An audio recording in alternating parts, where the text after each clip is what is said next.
I don't often re-air episodes, but this conversation with Jeremy Morris has stayed with me, and I knew it was time to bring it back. It's an episode that's raw, redemptive, and one I hope you'll take to heart. Jeremy Morris is a husband, a father, a cowboy, and the co-founder of Wild Courage, a movement that's changing lives by creating space for men to share their stories and walk towards healing. Before any of that, Jeremy was a man on the run from his past, fighting battles no one could see, carrying trauma most would never guess, and standing at the edge of a life completely unraveling. What you're about to hear isn't just another interview.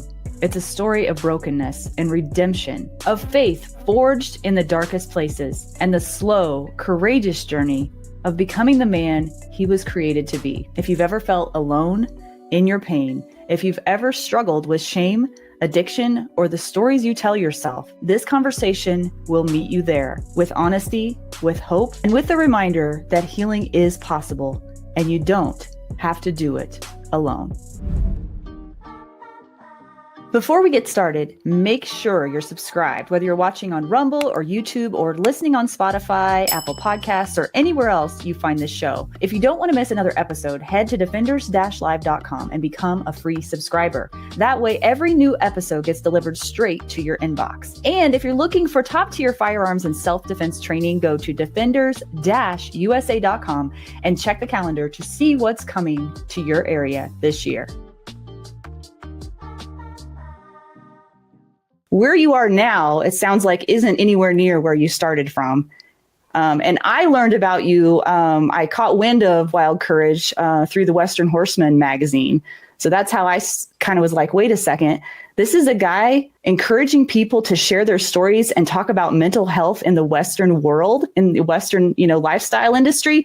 This is really important. On my show, we've been talking about mental health and courage in that area, particularly in first responders, law enforcement, and veterans. And I'm seeing a lot of parallels here between that and the Western lifestyle culture, because that's a culture of men who are raised to be tough, right? And not really show emotion. And so is that how you were raised too? Yeah, for sure. You grow up hearing these things, rub some dirt on it. It's a long way from your heart. Yeah.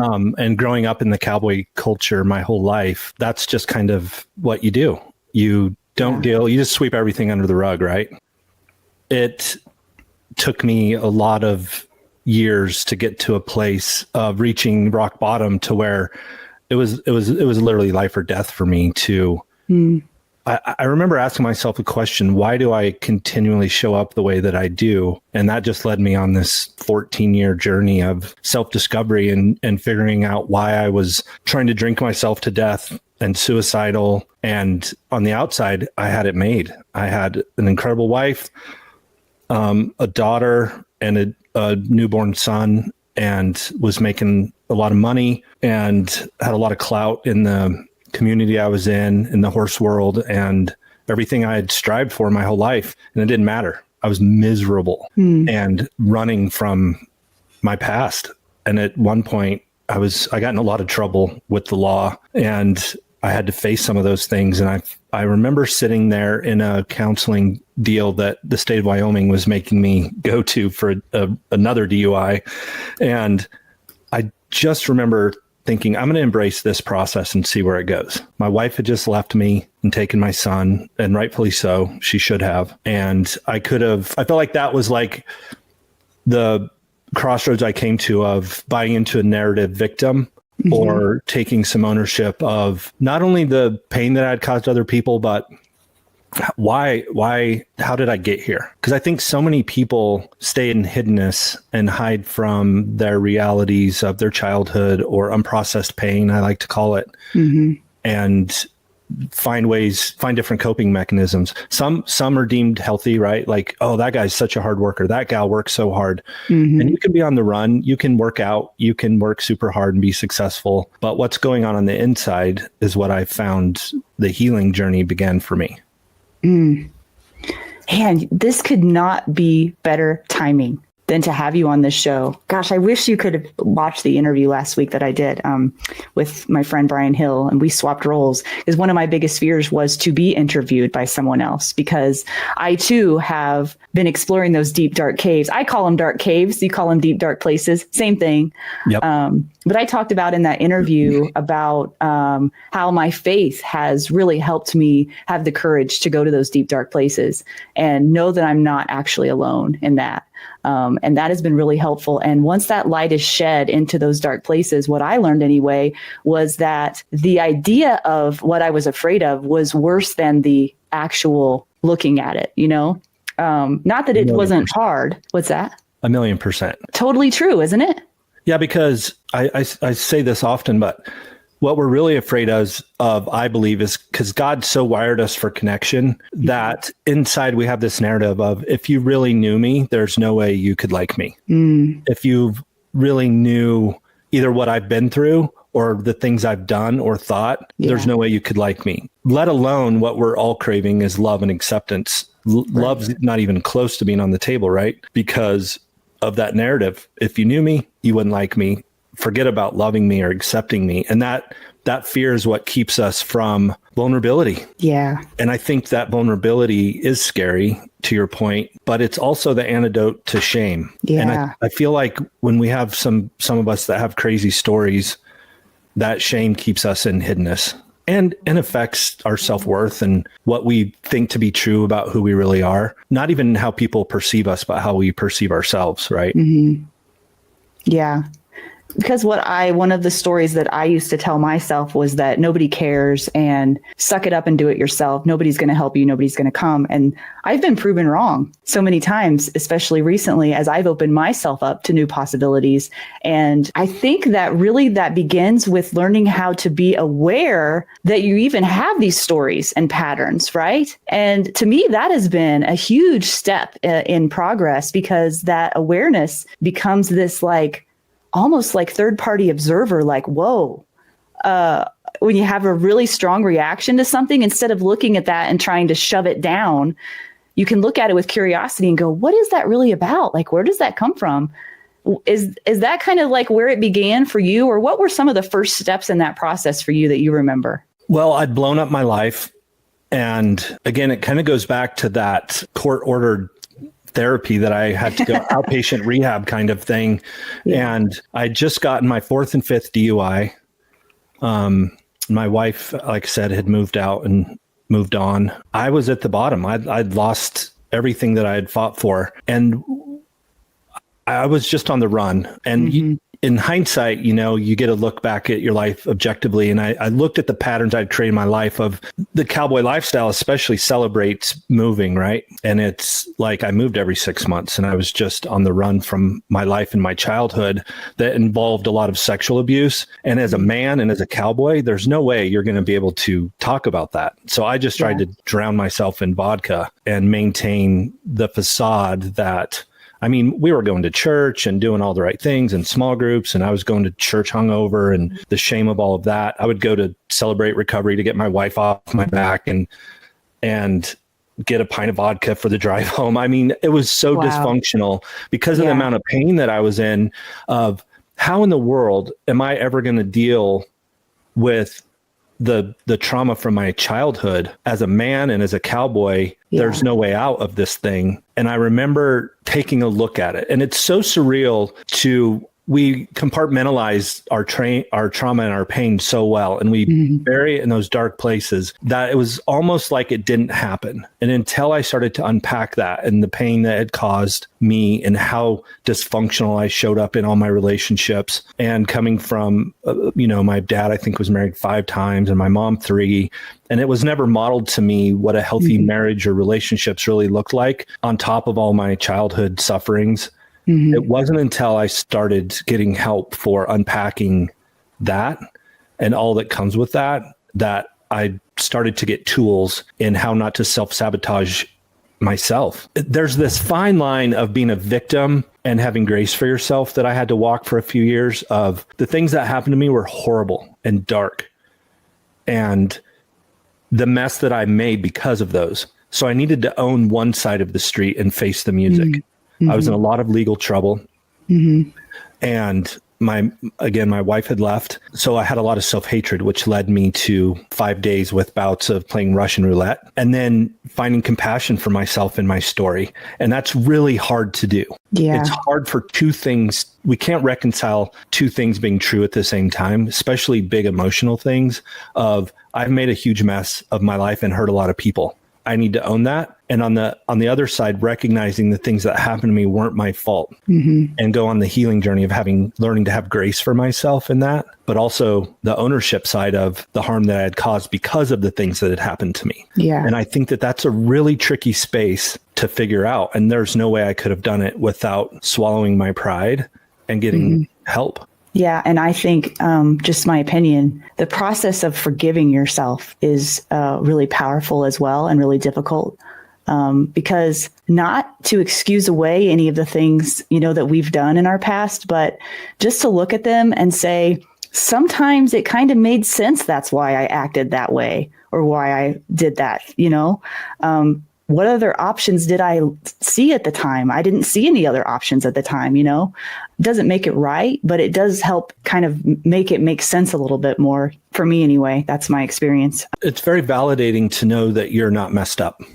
Yeah, that's normal for that particular circumstance. Yeah. This is what usually happens if you experience this kind of trauma. Yeah. And for me, when I got with a counselor that started helping me unpack that, it was like this huge relief that I'm not that effed up. Like this is psychologically what happens to someone who's suffered this kind of abuse. These are the defense mechanisms that people usually go to.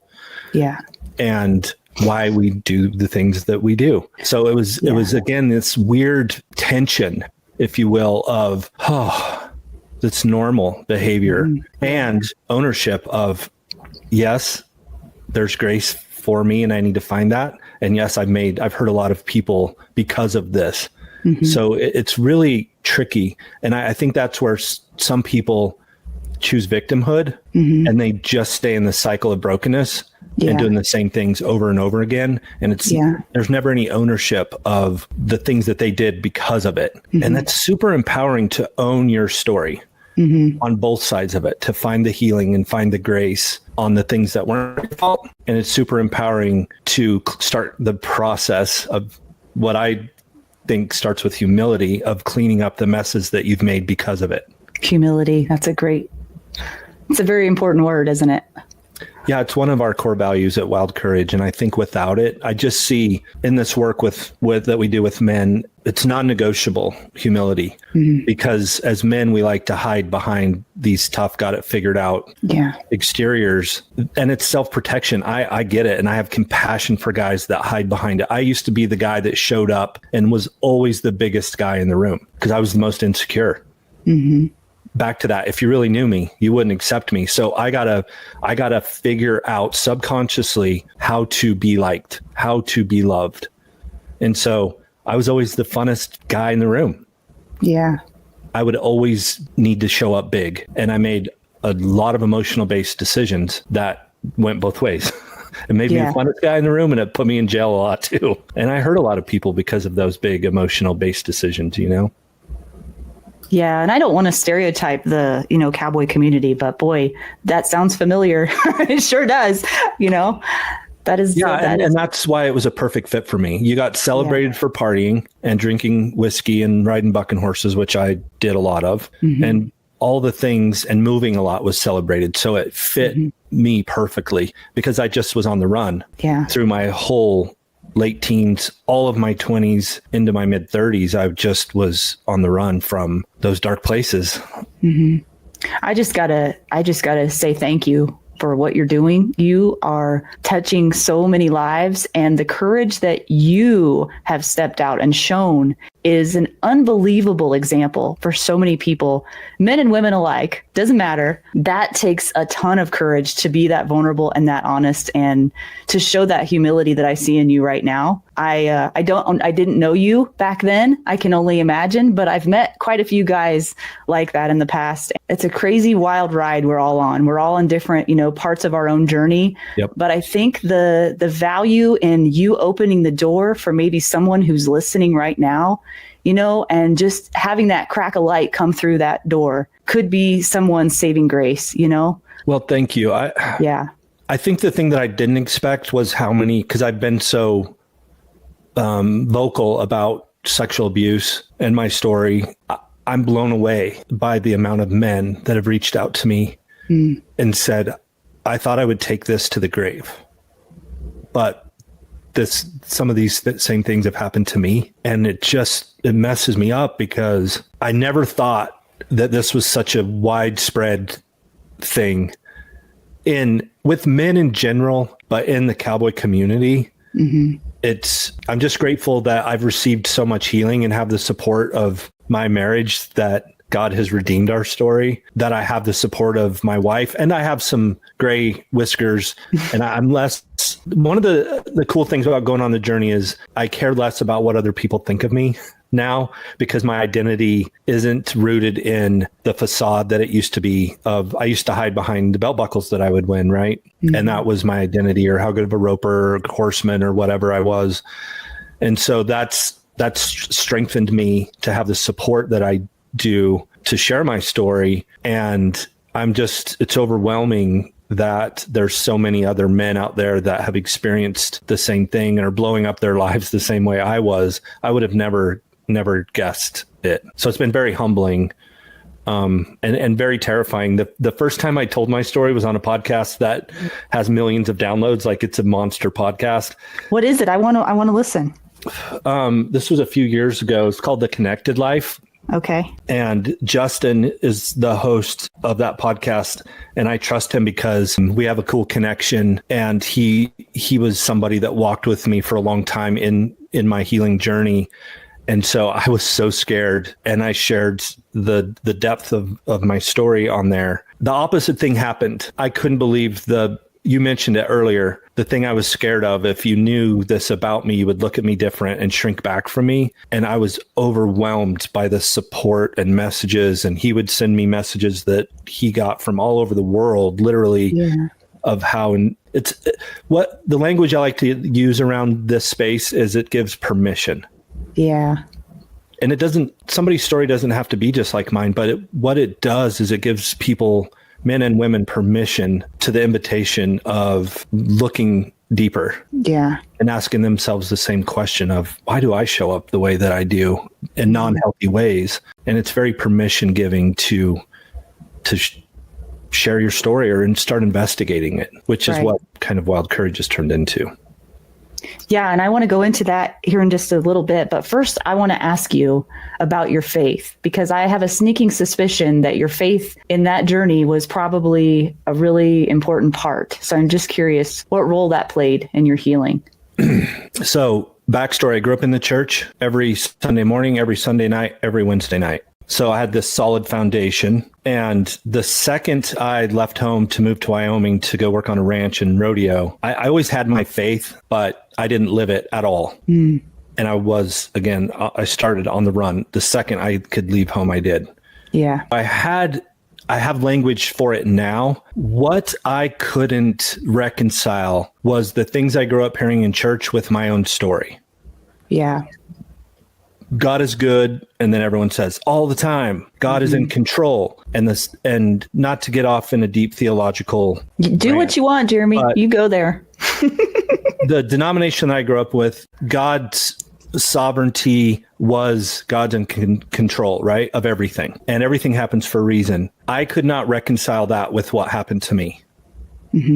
I didn't want any part of a good God who is love if he orchestrated the horrible, dark things that happened to me as a little boy over and over and over again. And again, I didn't have language for it at the time. Looking back now, I wanted nothing to do with religion or this God who everyone said was so good and was in control of everything. So in my dark days, when I was stuck in Wyoming, I couldn't leave the county because I had to go blow in the machine every morning after one of my DUIs. In the mornings, I had my Bible and I would read Proverbs, and I mostly read the Psalms, and it would grip me to my core. It started to resonate with me in a new way because I was at my darkest point. So much that by night is when I was playing Russian roulette. I was like, my son, my daughter, my wife are better off without me. And I would put 3 in the chamber, staggered, spin it, click. Half pissed off that it didn't go off and half relieved. I don't know. I don't have language to describe that. That happened. And then the next morning I'd wake up and I would be in the Word again. And so it was like this dark and light. It was like literally by the time it got dark, the devil had a hold of me and my mind so much that it was not worth it anymore, the torment that I was under. And then by morning, I was like, I'd have all this hope. If you've been listening to Defenders Live and something in you knows it's time to go deeper, not just in your training, but in your life, become a paid subscriber of Defenders Live. Each month we meet for a live group call, having real conversations about physical growth, emotional discipline, and spiritual strength. You'll be part of a growing community of people just like you, committed to becoming true defenders of life and of their families. This isn't about being perfect. It's about showing up, doing the work, and not doing it alone. So go to defenders-live.com and become a paid subscriber and take your next step toward becoming the kind of defender this world desperately needs. And so that sent me on a journey, knowing that when I left Wyoming and returned to my wife and son in Arizona, and she began to move out, I was like, I'm going to go figure out who I am to God. And I literally went in my Bible and I bookmarked every single place where he called me his beloved. And that's what kept me moving forward, because outside my life was falling apart. The shame of all of it and the self-hatred that I had in that conflict. And I began to relearn what my identity was and who I was in him, outside of all the BS that I had made it to be my entire life, because it was all stripped away. I lost my house, my 6-figure job, my marriage, my clout, all the crap that I thought that I hid behind that mattered. It was all gone, all of it. Truck, I mean, everything. Wow. And so I love this quote that says, from rock bottom is the place in which I rebuilt my life. And that's where my faith became my faith.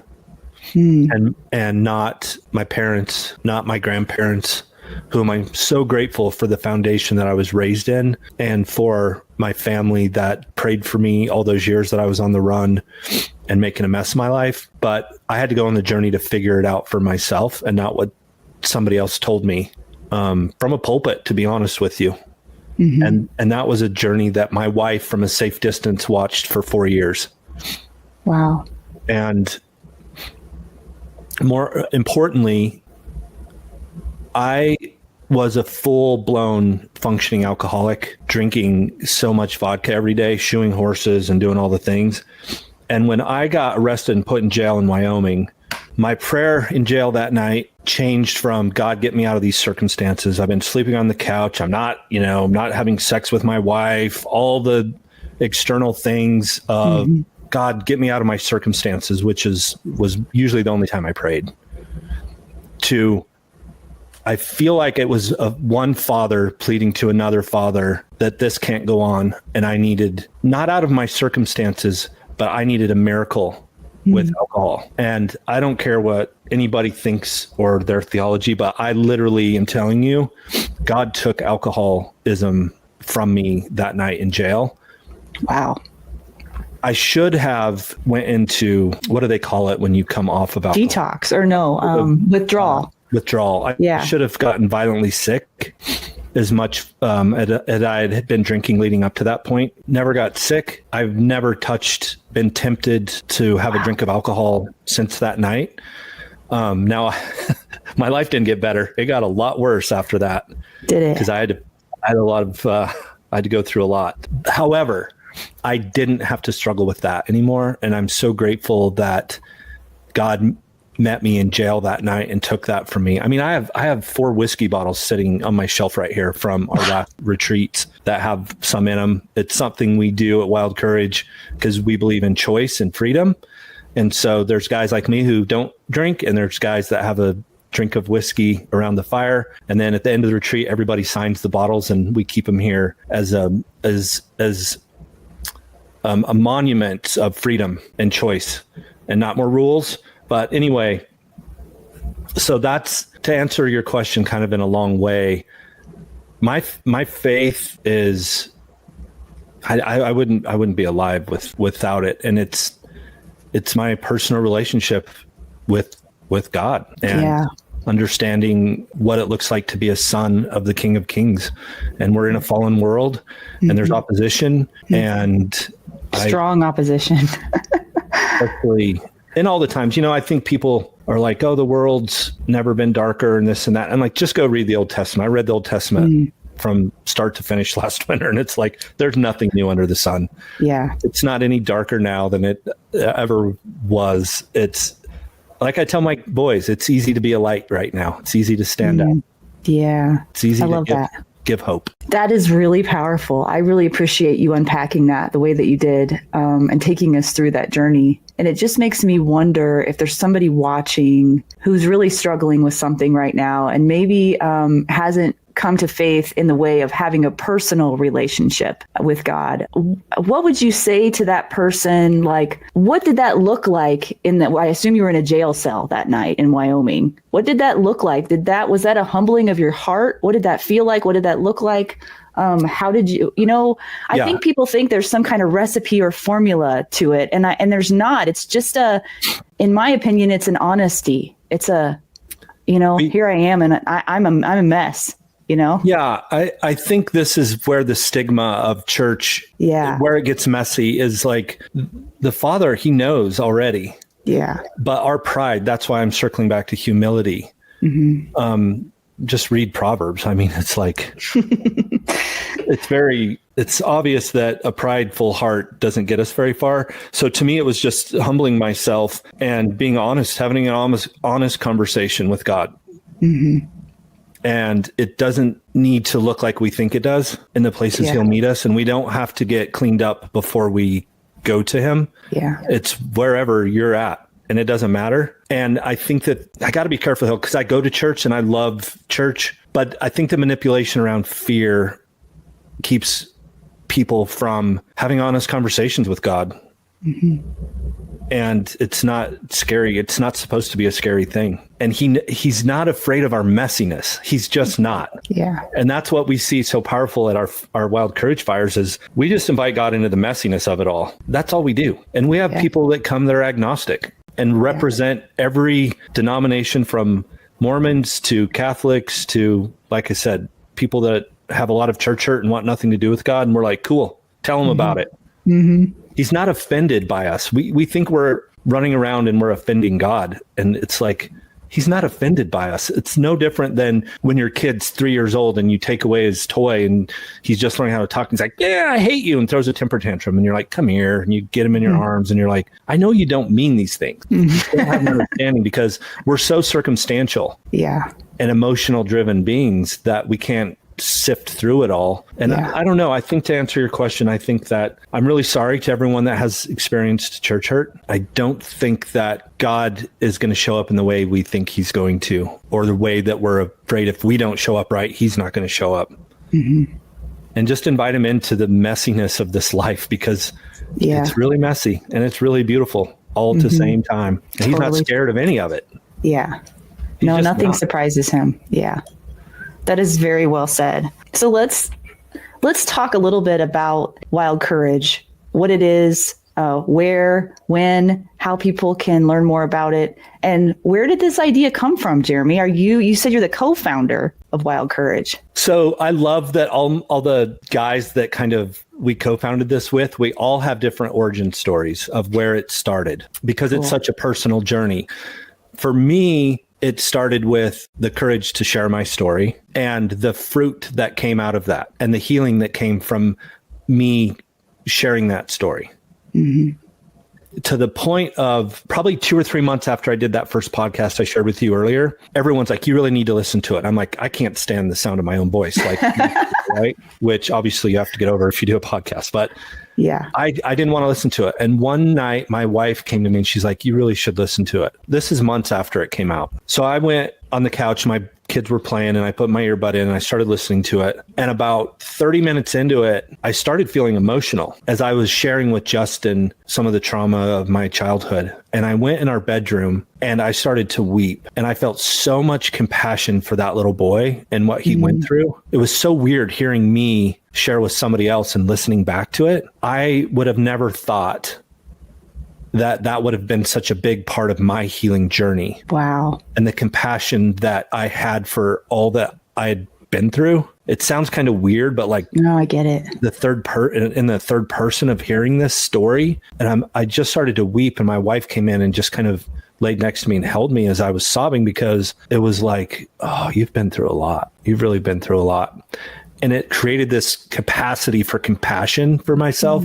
I say this all the time, but you can't give away what you don't have.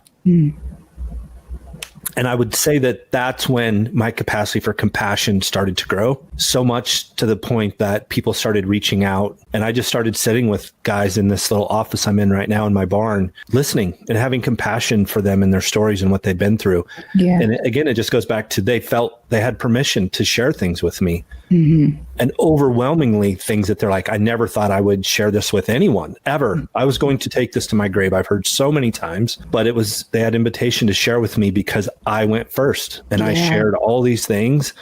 And so for me, that was kind of where it was like, oh, there's healing happening with these men sharing. And then I would go, I co-own a business, and we would have these business meetings with me and my business partner and one of our employees, and we'd sit around our board room and just invite each other into what was really going on in our lives with our marriages and the doubts we had as fathers. And we started recognizing that we weren't the only ones thinking this. We all felt like we were not good dads. And that just led us into, and we started inviting other guys into our boardroom and sitting around the table drinking coffee. And like, one of us would go first. Like, I blew it with my kid and I feel shame about, I don't feel like I'm being a good dad, or I got in this huge fight with my wife, and just being vulnerable. Yeah. And it became like, I hate this word safe place, but I don't know any other way to say it. It's a real thing though. And we started inviting my outfitter buddy, and he would bring his hunting guides. And pretty soon there's a bunch of grown men with beards and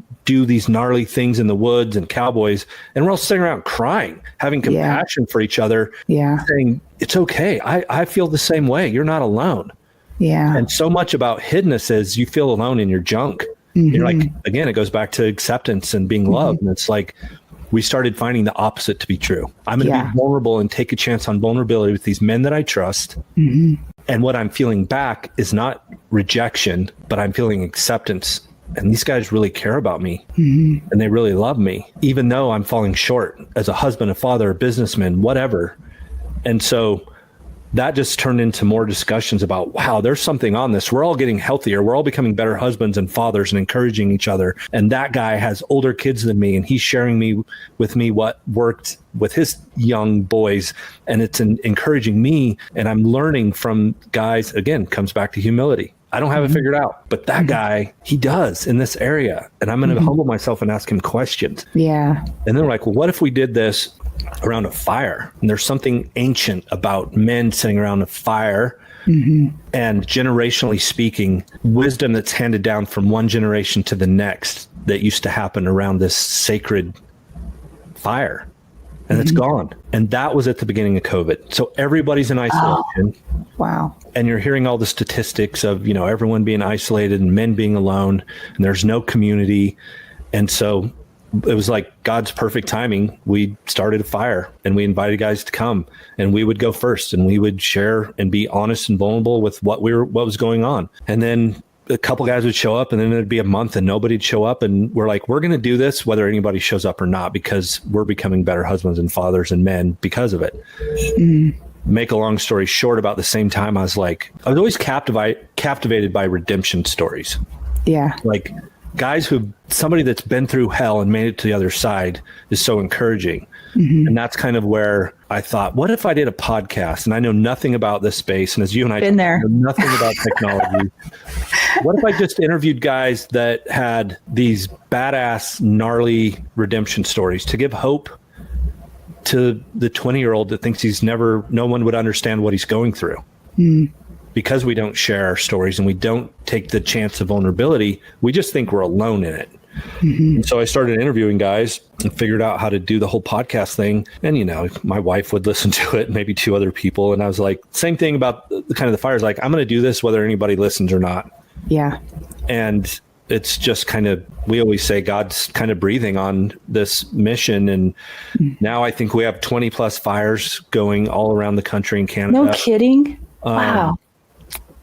Yeah. And I don't even know really, because I don't talk about the fires a lot on the podcast, but I think that's how mostly people have found out about it. And so, yeah, we just create this space where guys can come and show up as they are, because it doesn't happen at church. It doesn't happen at Saturday men's pancake breakfast at church. I haven't seen it happen because we got to protect the facade. Yeah. And I get it. I get it. And the church isn't built to do what we're doing. It's come sit at a fire and maybe take a chance on being honest with where you're at in life. And we have rules: no preaching, no teaching, no advice. That's really important. Yeah. It's so powerful to be seen and heard and your pain validated. It's so healing. And we've seen so many crazy things. And what we've gotten really, really good at, and I think the thing I'm proudest of us is the Bible talks about rejoice with those who are rejoicing and mourn with those who are mourning. And we've gotten really good at protecting that to the point of we've walked with guys through the loss of a child, to people getting marriages being redeemed and getting back together, from both ends of the spectrum. And we don't try to fix anybody. We don't try to have any answers. We just sit with guys in the pain, or we wipe tears off of our face because this guy and his wife just lost, a child. And we're rejoicing with this guy because he got a promotion, or he had a breakthrough in his marriage. And we've just gotten really good at holding the tension of the reality of this life. It's both really, really hard and messy, and it's really, really beautiful. And we embrace all of it, because that is the reality of the life that we live in. And so guys just get to show up wherever they're at today, not where they hope to be, not where they were 5 years ago, today. And so it's just, I think we're 3.5 years into setting around a fire. And like I said, we've got them growing and going all over the place. I cannot believe I've just now heard about this. I mean, I know God's timing is perfect. And actually, if you knew my story, you would be, I think, in awe of his timing. But yeah, I'm so excited about this. I'm so excited to share this with my audience. I did put up, let's see, got to put up this banner.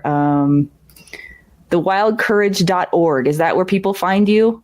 Yeah, this is also good timing, because we've taken the fire model and taken it to a retreat style. Oh, really? And so twice a year, once in the spring and once in the fall, we have a Wild Courage retreat up in the mountains of Idaho at this cool lodge. And we've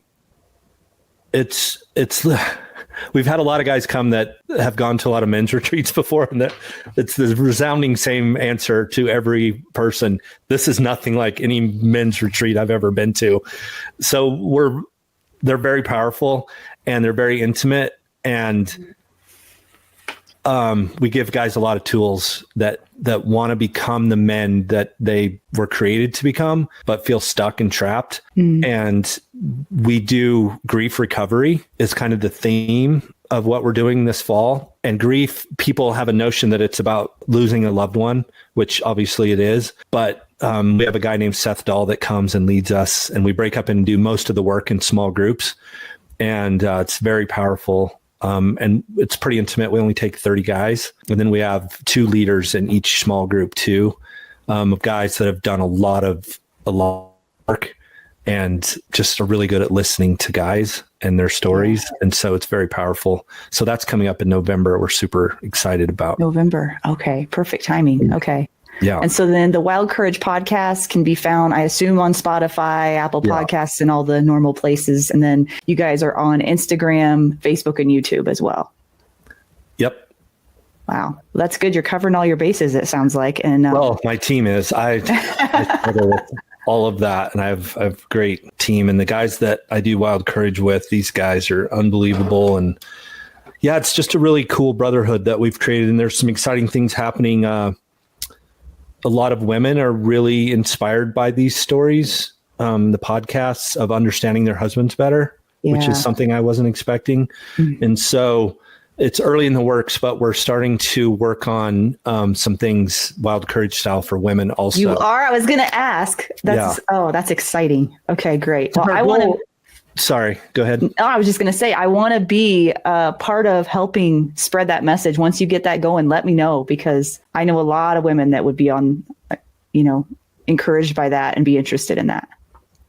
Yeah, we're super excited, because the goal is like, what if one man went on the journey to get healthy and whole? Then he could start contending for his wife's heart and improving their marriage to model a healthy marriage to our children. That's how we're going to change this country. Totally agree. Is by modeling something different than what we had growing up with. Yeah. Because if we get healthy and whole enough, how cool is it that me and my friends, we sit around and talk about our grandchildren, our great grandchildren, and the heritage that we're leaving behind has nothing to do with money, but healthy marriages. And that's the ultimate goal with all of this. So we're trying to figure out the men thing, get that down. But our goal is healthy family and get marriages whole and healthy and operating at a high level, and show our kids how to do the same. I think that is just such good work, Jeremy. I mean, that is a calling, truly a mission. And I'm so inspired by your story, by what you've shared with us. And I'm just so grateful that you took the time and said yes to come on this show. I don't have a ton of followers, but